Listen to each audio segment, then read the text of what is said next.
हरे राम राम राम मेरे राम राम राम।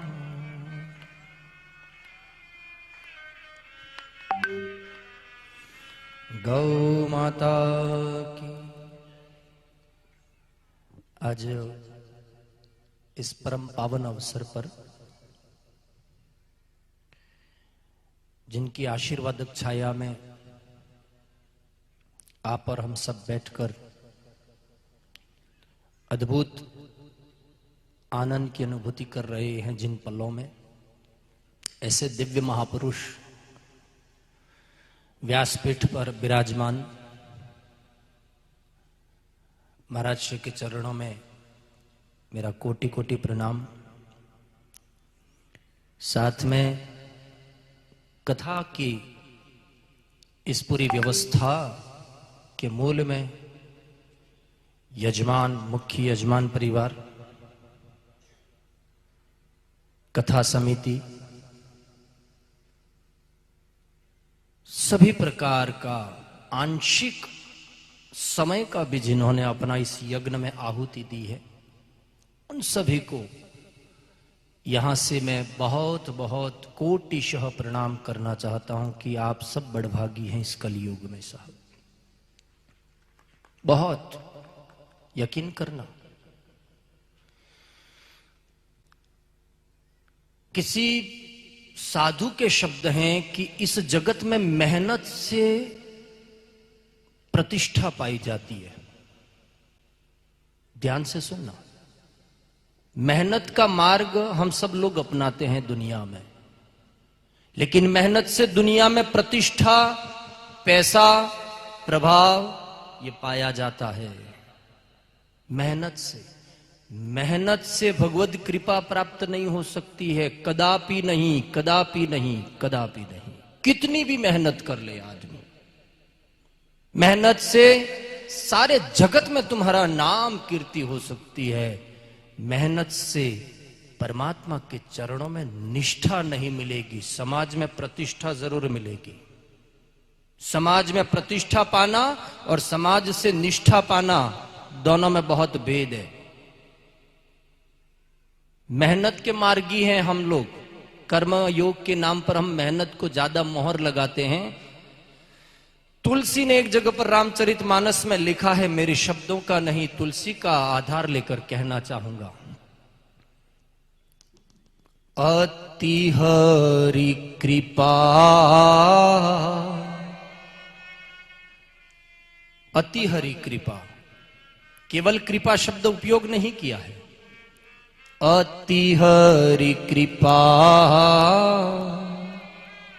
जाहि पर होई। अतिशय भगवत कृपा जिस पर होती है, उसी के पांव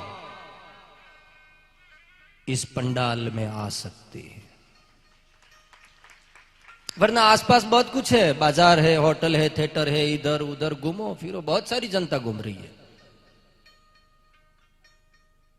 अति हरि कृपा जाई पर होई, तो पांव देहूं यही मार्ग सोई। इस मार्ग पर उसी के पांव आएंगे। वरना पंडाल तक आने के बाद भी फोन आ जाएंगे कि थोड़े गराओ काम है। तो ये जो कृपा का क्षेत्र है, उस कृपा के क्षेत्र का अनुभव करने के लिए हम इन संतों के चरणों में आते हैं। आप और हम सब ऐसे दिव्य महापुरुषों के चरणों में आते हैं। और महापुरुषों के चरणों में मुझे याद है, आज भी सुनील सागर जी महाराज का यहां चतुर्मास था।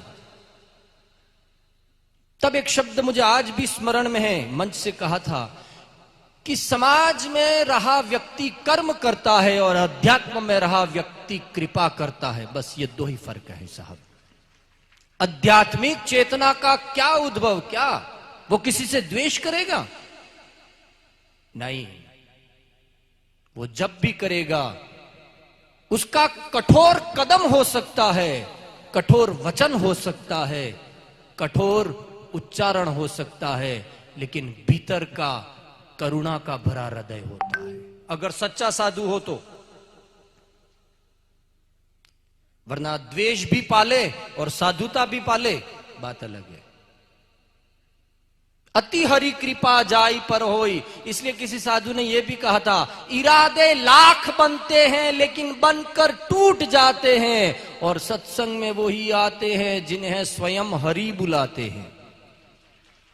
कोई पत्रिका, कोई बात नहीं, कोई इसने बुलाया उसने बुलाया, वो सब भ्रम है, झूठ है, फरेब है। यहां समाज की प्रतिष्ठा पा भी लोगे तो ये समाज कब फूलों के हार और कब जूतों के हार, कोई ठिकाना नहीं।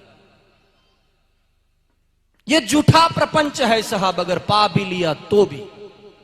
और मैं एक बात और कहूं कि ये सेवा के प्रकल्प का एक साध्य है, ये यज्ञ है पूरा।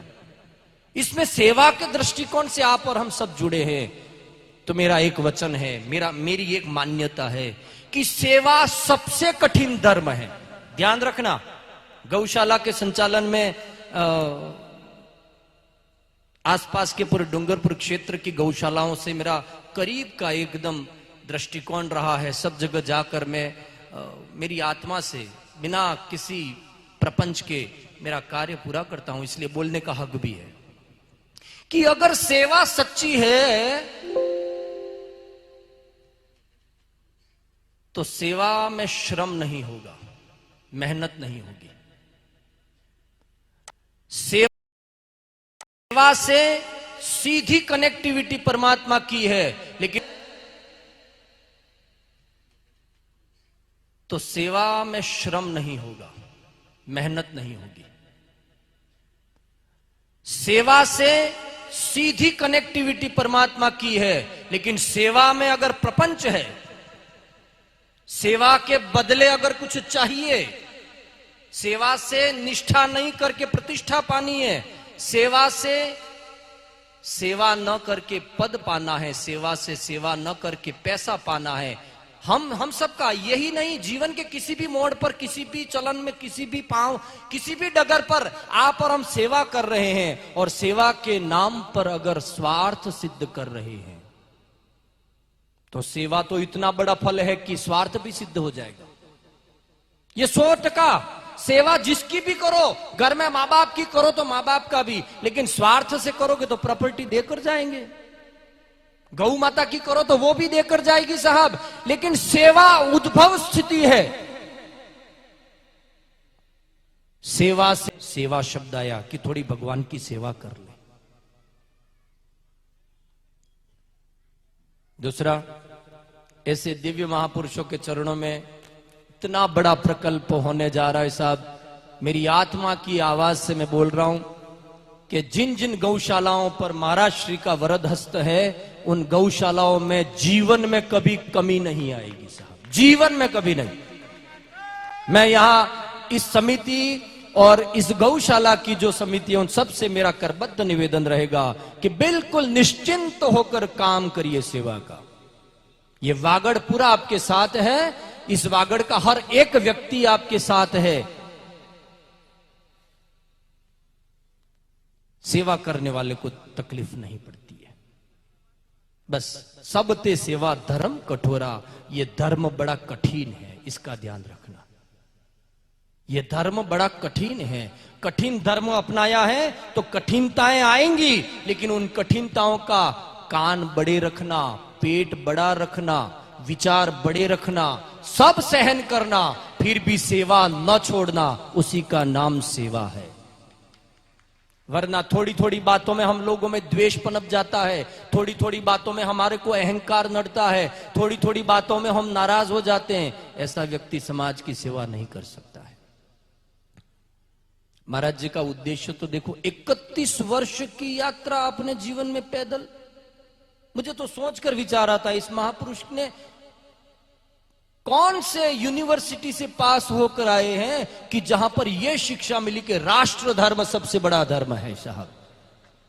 सारी नीतियां बाद में, सबसे पहले राष्ट्र की नीति, और राष्ट्र की नीति पर कितने कंकड़ आए होंगे। ये कारवा तो आज हुआ है। जिस आंदोलन में, जिस कारवे के छाया के नीचे आप हम बैठे ना, ये सुविधाएं ये तो आज जन्म ले रही हैं। इसके पहले कितनी यात्रा अकेली अंधेरी रातों में गुजारी होंगी, कल्पना तो करो। हम लोग तो सुविधाओं में उलझे हुए हैं, हमें कहां अस्तित्व। और ये भी 7 दिन में अपना डेरा दूसरी जगह जाएगा, इनका पूरा अस्तित्व दूसरी जगह काम करेगा, तब वापस हम वहीं के वहीं आकर खड़े न रह जाएं, वरना फिर सुनकर भी नहीं सुने के बराबर हो जाएगा। अगर 7 दिन तक आहुति दी है तो पूर्णतया वैचारिक पूरी निष्ठा रखना, क्योंकि मैं इनकी चेतना का बिल्कुल चेतना से मैंने अनुभव किया है। मेरा सर बहुत कम जगह पर झुका है, और जहां झुका है वहां पर पूरे आदर के साथ झुका है कि कोई फिर शंका की बात ही नहीं है। वरना आज धर्म के नाम पर भी मैं एक छोटा सा उदाहरण देकर मेरी बात खत्म करूं कि धर्म में भी जब द्रौपदी का चीरहरण हुआ ना, तब भीष्म पितामह, कृपाचार्य, द्रोणाचार्य जैसे अमलात्मा महात्मा बैठे थे और कोई बोल नहीं पाया। द्रौपदी अभी भगवान ने कहा कि एक पट्टी लगाई थी और कितना आलम पूरा का द्रौपदी का भर दिया। मुझे वही बात याद आ रही है कि द्रौपदी सबके सामने चिल्ला रही है कि मुझे बचाओ, मेरा चीर हरण हो रहा है, मुझे नग्न किया जा रहा है। तब बड़े बड़े ऋषि महात्मा भी नहीं बोले, उस सभा में थे। क्यों? इसलिए कि उनकी सुविधाओं के नीचे वो दबे हुए थे। जिस दुर्योधन की सुविधाओं के नीचे दबे हुए थे वो कहां से बोलेंगे? ऐसा निर्भीक साधु मिलना बहुत मुश्किल है, और वागड़ में इनका वरद हस्त है, ये सबसे बड़ी बात है साहब। मैं बहुत बहुत प्रणाम करता हूं सारी व्यवस्था को, सारी समिति को। मेरी बात को यहीं पूरी करूं, और आपके चरणों में ये निष्ठा हमारी बनी रहे, और मेरे इस वागड़ पर आपका वरद हस्त बना रहे। इन्हीं कामनाओं के साथ प्रणाम। जय सियाराम, जय गौ माता।